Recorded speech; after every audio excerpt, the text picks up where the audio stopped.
How's it? I'm going to talk to you a little bit about curves in photography and how we can add shadows and highlights and to our photos to bring out more of a contrast.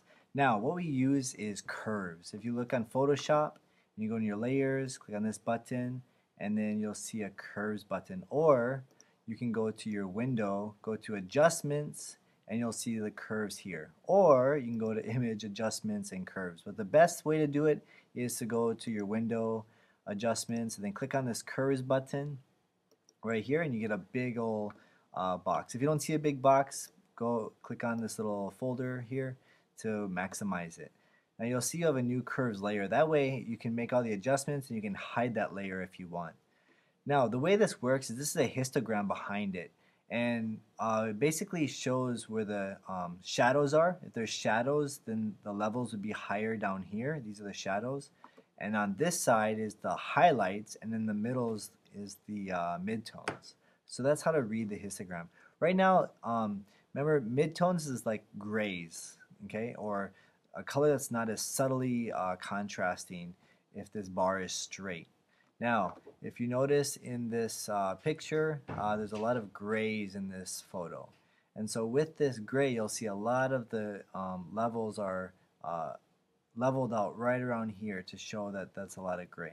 You'll see if we add levels to this, there's a lot of black. See on the left side over here, all that black that is represented, and over here is the light, and see there's not much light over there. Okay. Now if we look at a lighter picture like this, you'll notice that it peaks more over here. This is where it's the highest because there's more whites than anything. Okay. Now to make it more contrast, let's say we wanted the darks to be more dark, okay? What you can do is you can click and make a point on this area by the darks and then bring that down. And you notice how her face is getting darker. If we want things more light, we can click up here and make things more lighter. So you can basically bend it. The more bend in this curve, the less the grays are going to be noticeable. For example, let's go back to that gray photo, okay?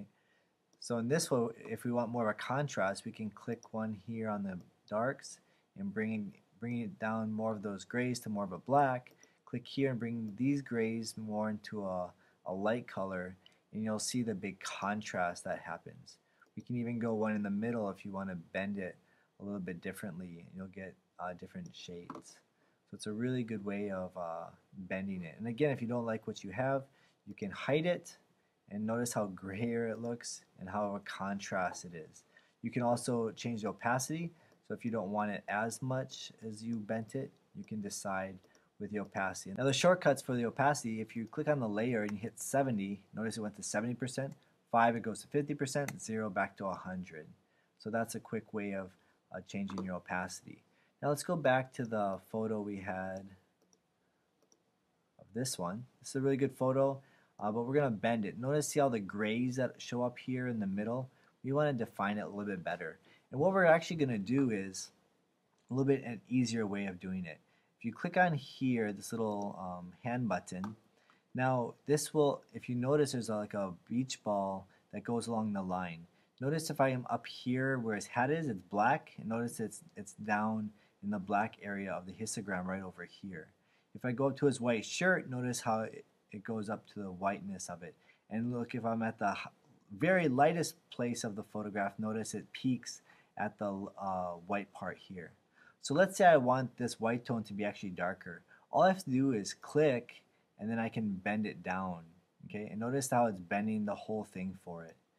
So if I want his face to be lighter, I can just click on his face and go lighter. If I want his hat darker, click and I can bend it.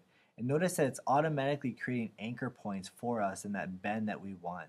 Okay, so it's a really fast way and easy way of doing it. And it's a great way to get contrast. So if we want more darks on the contrast here, notice I'm bending it. But if I want this lighter, I can bring that up. So it's a really easy and good, efficient way to get the contrast that we want in our photo. And again, it's a separate layer, so you can always revert back to what you want.